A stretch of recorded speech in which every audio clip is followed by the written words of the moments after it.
ఎవరు లేరు. టెస్టులు చేసి బయటకు వచ్చేటప్పుడు మీడియా వాళ్ళు వచ్చారు. ఓకే, వచ్చినప్పుడు నేను గబగబా మీడియా వాళ్ళు నాకు అండగా ఉంటారని గబగబా వచ్చి నాకు టెస్టులు ఇప్పుడే తీస్తున్నారు, ఈ టెస్టులు రావడానికి 15 రోజులు పడుతుంది, మీరు పాజిటివ్ వచ్చిందని ఎలా వేస్తారు అని నేను కొంచెం గట్టిగా ఆవేదనతో గట్టిగా మాట్లాడాను. అప్పుడు ఒక పోలీస్ ఆఫీసర్ వచ్చి నా నోరు మూయిపోయింది.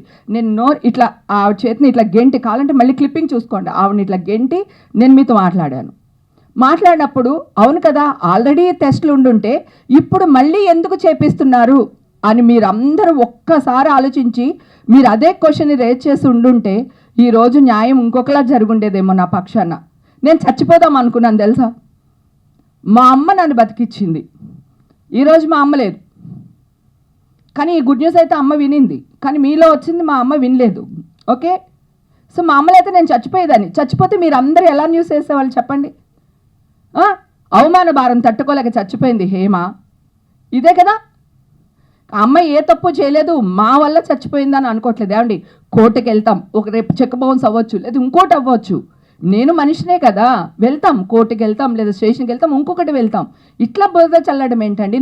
నిజాలు ఇప్పుడు 100 మంది నిర్దోషులు తప్పించుకున్నా పర్వాలేదు, 100 మంది దోషులు తప్పించుకున్నా పర్వాలేదు. ఒక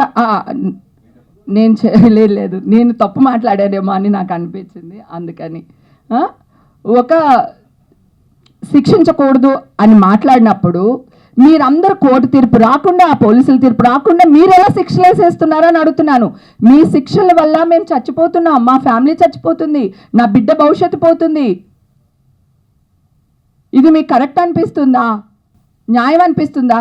సరే, వేసిందేదో వేసేశారు, అయిపోయింది, మీతో నాకు గొడవ వద్దు. కానీ November 3కి నాకు వస్తే ఈ రోజు వరకు హేమకి క్లీన్ చిట్ దొరికిందని ఒక్క వ్యక్తి కూడా ప్రచురించలేదు తెలుసా మీకు. నేను ఛానల్కి వెళ్ళి, నేను ఛానల్ సీఈఓలతో మాట్లాడి 2 నెలలు, ఈవేళ ఫ్రీ లేదు హేమ, రేపు మాట్లాడదాము, ఎల్లుండి మాట్లాడదాము, అవతల ఎల్లుండి మాట్లాడదామని ఇన్ని నెలలు గడుపుకొచ్చారు. ఇప్పుడు కొన్ని ఛానల్స్ వాళ్ళు రియాక్ట్ అయ్యి నా కోసం ఇంకా నా బాధ భరించలేక, లేకపోతే నేను ఇలా ప్రెస్ మీట్ పెడతానేమో, ఇంకోటి ఏదో జరుగుతుందేమో, ఓ మంచికో చెడుకో మళ్ళీ న్యూస్ ప్రచారం చేయడం మొదలుపెట్టారు. ఈ రమేష్ వైట్ల అన్న ఆయన జర్నలిస్టు, ఆయనకి ఈగో హట్ అవ్వడం ఏంటండి? అసలు నా మీద కచ్చపడడం ఏంటండి? ఆయన జర్నలిస్టులు కక్షలు పెట్టుకుంటారా మీరు? జర్నలిస్టులు ఏంటి, ఉన్నది మెరుగైన సమాజం కోసం ఏ న్యూస్ ఉపయోగపడుతుందో ఆ న్యూస్ వేయడమే కదా. ఇంతవరకు రోజు నేను చూపిస్తాను మెసేజ్లు రమేష్ వైట్లకు, నన్ను బ్లాక్లో కూడా పెట్టాడు ఆయన. మా ఫిల్మ్ జర్నలిస్ట్ పనిగారు ఉన్నారు, ఆయనతో మాట్లాడుతున్నాను. మరి ఆ రోజు ఎన్టీవీలో అంత న్యూస్ వేసినప్పుడు, ఇప్పుడు క్లీన్ చిట్ వచ్చినప్పుడు ఎందుకు వేయరు? బిగ్ టీవీ వాళ్ళు ఆ రోజు నా వాయిస్లు రికార్డ్ చేసి వేస్తూనే ఉన్నారు కదా, ఈ రోజు ఎందుకు రియాక్ట్ అవ్వట్లేదు?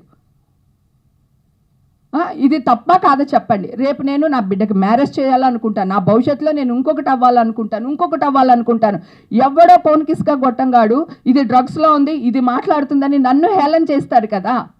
సో క్లీన్ చిట్ వచ్చినప్పుడు కూడా ఇలాగే జనాల్లోకి వెళ్ళాలి కదా. నా పని మనుషులు నాకు దొరకలేదండి. మీరు ఈ న్యూస్ వేసినప్పుడు మనల్ని అరెస్ట్ చేస్తారంటే వెళ్ళొద్దు వాళ్ళ ఇంటికి పనికి అని.